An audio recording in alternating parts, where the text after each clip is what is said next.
You were not meant to be a slave to the grind. You were not meant to trade your life force for money. You can escape gravity. You can unlock your life. You got this. Let's go. Hello and welcome to Unlock Your Life. This is your host, Jennings Smith. I'm excited to be here today. I'm bringing a fresh perspective of someone that's just starting out, right? So I've been doing real estate for 10 years now, multifamily for 4 years, and I'm looking at a different asset class and digging into that, and I feel like a newbie all over again. And it got me thinking, there's a lot of people that are in the same boat as I am, and I can utilize this experience to help them, right? To help them do more deals. We all want to push that goal forward. We all want to push those dreams forward. If you're listening to this, you're probably interested in real estate to some degree. You're looking to buy an apartment complex or more apartment complexes or more self-storage or mobile home parks or retail or whatever you're interested in. And you maybe have seen deals that look okay. Maybe they even make sense to you, but you're not sure. You don't know enough necessarily, or maybe you do know some, but not enough to put it under contract and close it. Or maybe you don't have the resources, the money, the down payment, the loan sponsorship. Where do you go from here? When you've got a deal, now I've got a deal, now what? That's the title of the show. Now I've got a deal, now what do I do? This show is going to help you to get to the closing table, right? And eventually get a check and make some money, make some passive income, make some lump sum payments when you sell it, whatever your goals are that you're trying to do. But how do we get there? So I have a lot of people that want to connect with me. Why do they want to connect with me? Well, because I'm somebody that possibly could change their life. And there's a lot of people like me out there. If you think about, I was trying to get on Brad Lee's podcast, Dropping Bombs. And so to get on Brad Lee's podcast, I needed to connect with an important person who's very, very busy, who has a lot on his plate. He has a lot of requests thrown at him. And so how am I going to get this guy's attention? And this is where you may be, where if I found a deal, if I had a good deal, had something, I'm going to need a partner, and I'm going to need a player that's going to have the down payment. I'm going to need a player that's going to have the loan sponsorship ability. I'm going to need a partner to help me execute the business plan and show me the pitfalls that I may not be aware of. So how do I get in with that guy or girl? Where do I go from here? And what most people do is they start with very, very little education. They go out there and they grab some offering memorandums, or they find deals on the internet and they throw them at the wall, right? They send them over to people that they know can help them and say, hey, what do you think of this? What do you think of that? Is this a good deal? Is that a good deal? Should we go after this deal? Should we go after that deal? And they're bringing very little value to the equation. And when you bring very little value to an equation, you get very, very little compensation. Or in this case, most of the time, you're just going to get ignored. Okay, and I hate to be the bearer of bad news, but in this world, the people that are at the top, their attention is very, very much in demand. And it's very, very difficult to get them to help you, to spend time with you, to hold their hand, to walk you through the process, to help you with the underwrite. Like, I'm just being brutally honest. What's in it for them? And so how do you overcome that barrier?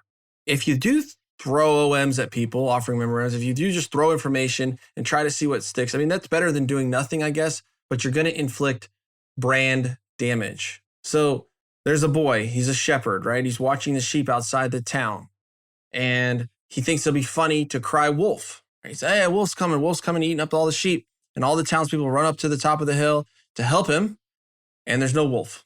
And the following day, he's watching the sheep, he's bored, he cries wolf again. All the townspeople come to the top of the hill, there is no wolf, and they don't help him. The third day, there is a wolf. A wolf is attacking his flock, maybe going to turn on him. He screams and cries for help. Hey, I need help. Wolf's here. The wolf's eating up the sheep. And no one comes to help him. Of course, you've heard this, and you've heard the saying, don't be a boy that cries wolf. And this is the same sort of situation, because when you're just throwing deals at people and they look at it for 2 or 3 minutes and realize there's nothing here, it's way overpriced, it's not in a good area, it's got a ton of vacancy, there's too much risk, or it just doesn't meet the criteria of what they're interested in and what they're looking to buy, you become the boy that cries wolf. And eventually they tune you out. And you may even have a good deal, but it's too late, right? Because you have cried wolf multiple times. Now they're just like, oh yeah, Jimmy doesn't know what he's talking about. Jimmy just throws junk at me all the time. I'm going to block him in my inbox, flag him as spam, and that's the end of that. Okay? So what can you do? Well, number one, you need to get a rudimentary education. And I mean rudimentary. You don't have to know it all. This is not a show about you need to go and study multifamily for 2 or 3 years before you make an offer. You need to make sure you understand every analysis and you can underwrite these things. You're an Excel wizard. No, absolutely not. But you need to have an understanding of how it works. And it is not rocket science. It is simple. You look at an area. Is it a decent area? What's the rents, right? What are we collecting in rents? What are my expenses? Okay, how much money's left over? Can I pay my mortgage? Yes or no? If I can pay my mortgage, is there any left over after I pay my mortgage? Yes or no, right? That's pretty much the basics. Is there more money coming in than there is flowing out? Now, there's a lot more to it than that, but that's the general understanding. If you're collecting $40,000 in rent, your expenses are $20,000, and your mortgage payment is $15,000, then you're covering your expenses, you're covering your mortgage, and you're pocketing $5,000 a month in cash flow, and you're paying your mortgage off, which is awesome. That's a deal that maybe is going to work. And then maybe there's a value add, right? Maybe you have some vacancy. Maybe you're under market rents. Maybe you can add parking lot spaces to your self-storage. Maybe you can fill up the corner unit of the retail strip mall and make it more valuable. Maybe you can sign a triple net lease with Starbucks, and that's going to make your whole property worth more. Whatever it is, there's a value add component to that real estate. That's also a very, very key thing that most real estate investors are looking for. Okay, so understanding that, and if you don't understand it and you need some rudimentary education, there's a ton of it out there, right? There's YouTube, there's Bigger Pockets, there's my podcast that you're listening to. And I have a free course, and I don't know that I've talked about this on the podcast, but I have a free course. Just DM me the word course on Facebook or Instagram, whatever. I'll send it to you. And it's my full deal analyzer. It's 8 or 10 videos on how to use the analyzer. You will get a rudimentary understanding of how to underwrite a multifamily deal within a few hours. Okay. So there's really no excuse not to be able to generally understand how this works. I'm going to give it to you just for being a listener of this podcast. So DM me the word course if you want that.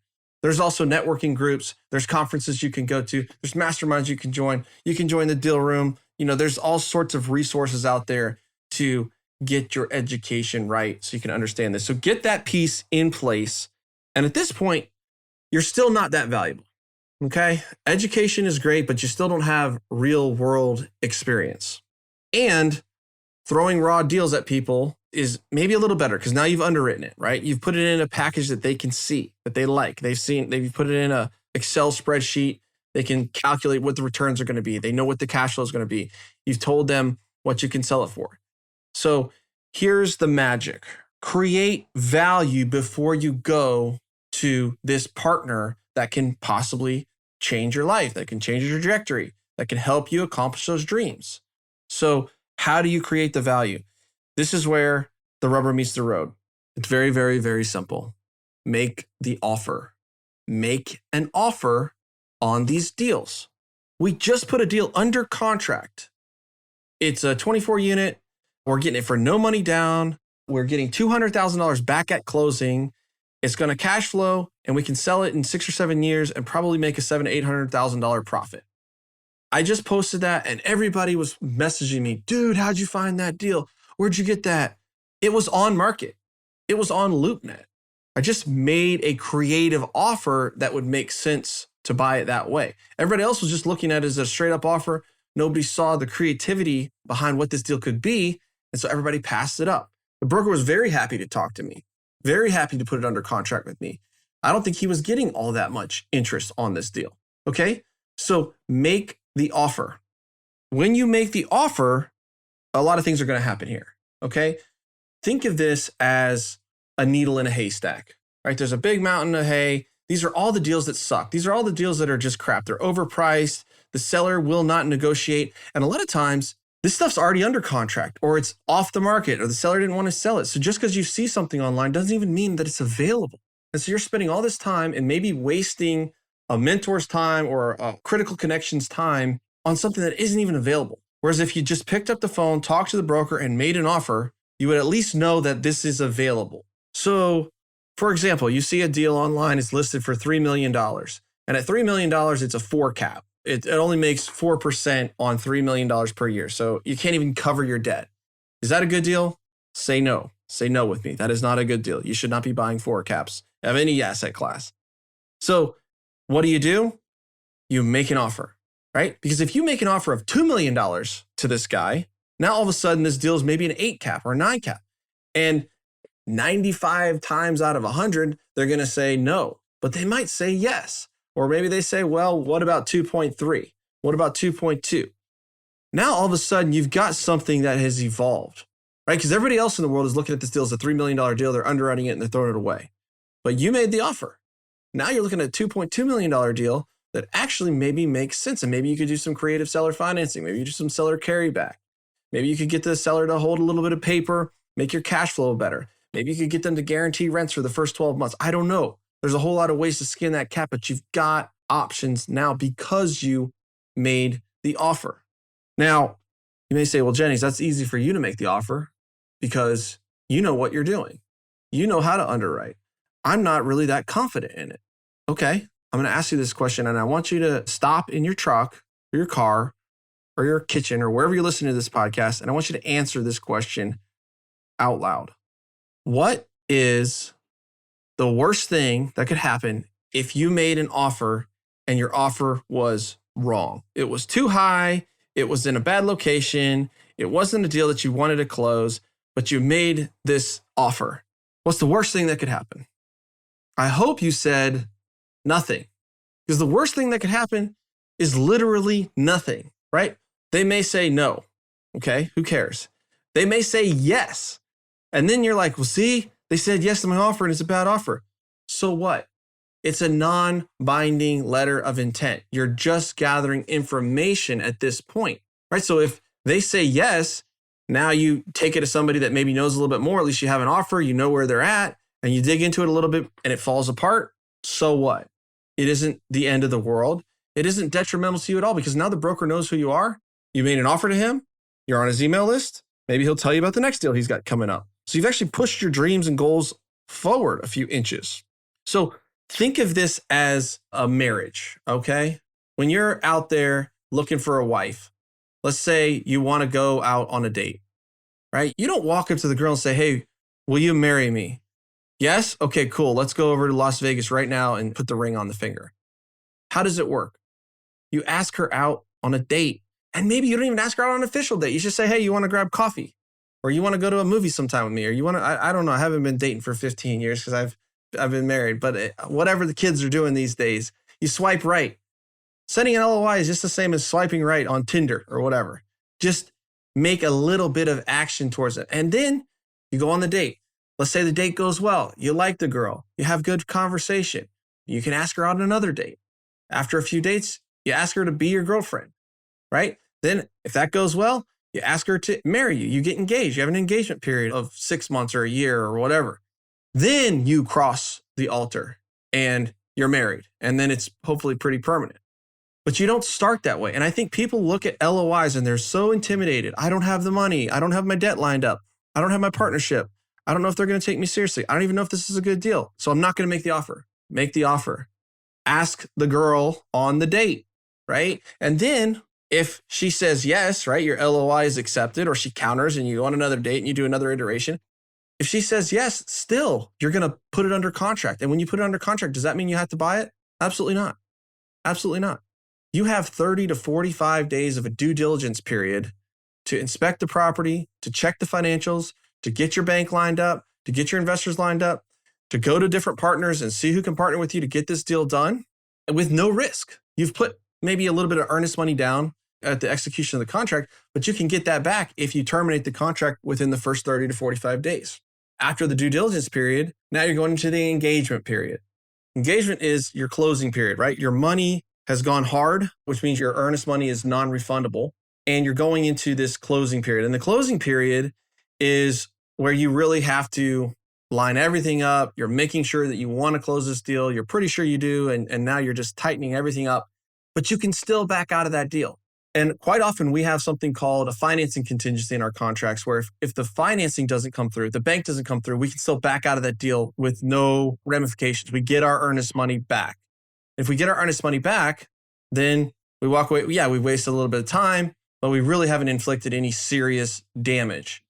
And if that goes well, then we close. We get married, right? Now the building's ours and we got to, we're on the hook for the loan. We're on the hook for the plan. We got to make it work and we got to make money with it. Okay. But when you're submitting an LOI, you're literally 100 days away from that. Okay. So don't think sending an LOI is going to the altar and getting married to a property. Sending an LOI is just talking to the girl at the coffee shop and saying, hey, you want to go out sometime? Hey, could I get your number? That's all an LOI is at this phase. Now, why am I harping on this so much? Why am I saying get the LOI, get the LOI? It's because you are becoming more valuable to your partners. Now, instead of throwing something at the wall in a disorganized, unorderly fashion on a deal that may or may not be viable and may not even be on the market anymore, now you're coming to the partners with a plan. Hey, here's the rent rolls. They sent me over the T12, right? Here's my plan. Here's how we can add to the value. I got a debt quote. Like I know my mortgage payment is going to be this. I know my expenses are going to be this. It's going to cash flow this much. I think that we can make this deal work. And guess what? I've already negotiated all these terms with the seller and I have it under a signed letter of intent. That's going to make people perk up their ears. That's going to make people take you seriously. That's going to make people want to look at your deal because you actually have not a controlling interest yet because it's not under contract, but you're pretty close. And there's kind of a unspoken rule in the commercial real estate is if you've got a signed letter of intent, you give that guy 5 to 10 days to put it under contract and you don't shop it around to other people. And so when you get yourself in that position, now you're going to attract the people that can actually help you get this deal done. So that's my word for the day. If you found a decent deal, now what? One, make sure it is a decent deal. Get yourself a cursory, foundational understanding of underwriting. DM me the word course and I'll get you my underwriting course and I'll get you my Excel spreadsheet on how to underwrite deals. Okay? No cost. Get that done. Then make an offer. Make an offer that you think will work. And a lot of them are going to get rejected. I've submitted, I think, 8 LOIs over the last 2 weeks. None of them have been accepted. Okay? It's just a numbers game. But I'm in various back and forths with 2 or 3 of them. And of those 2 or 3, maybe something will happen. I know something's going to happen in the next 6 months if I continue along this path. It absolutely will happen for me because I'm going to make it happen. Because I'm going to keep doing those key performance indicators, those metrics that I know will lead to the result that I want. Okay, so making those offers. Then when you have the golden goose, the signed LOI, you've got something and you've done your homework. Now you're going to be able to attract the people that you need to get that deal done. If you've been plugging into a network, and all this with the caveat of you need to be networking, you need to be connecting, you need to be building relationships with people along the way so that you have people to bring them to. If you don't have that, then I recommend you plug into the deal room. DM me, say, hey, I want to learn about the deal room. And the deal room is 40 loan sponsors, capital raisers, deal flow, partners, people that are actively all doing this. So if that's of interest to you, then hit me up and I'll get you on a call. We'll talk about your goals, 30, 40 minutes. And if we're sure that it can help you, then we'll invite you into the deal room. It's $400 a month. So there is a cost to it, but it's not crazy expensive. We do require that you have to have rental property already. You got to already have rental homes, or we'll make exceptions for entrepreneurs that own their own businesses. But we got to know that you have what it takes to get deals done because we guarantee the results, and we can't guarantee the results if we don't know that you're a killer, you're a winner, that you're going to get out there and get it done and get the results because we're going to give you the tools. Like I can't make the commitment for you, but we're not going to leave you hanging. We're going to walk with you through this process, give you the network and the tools and the people needed to get something done. So guys, that's what I got for you today. I hope it's helpful. I appreciate you giving me some of your time, listening up. And yeah, if you're stuck, you want to close multifamily, then start making some offers, start making yourself more valuable and investing in yourself. All right, guys, have a great one. Peace.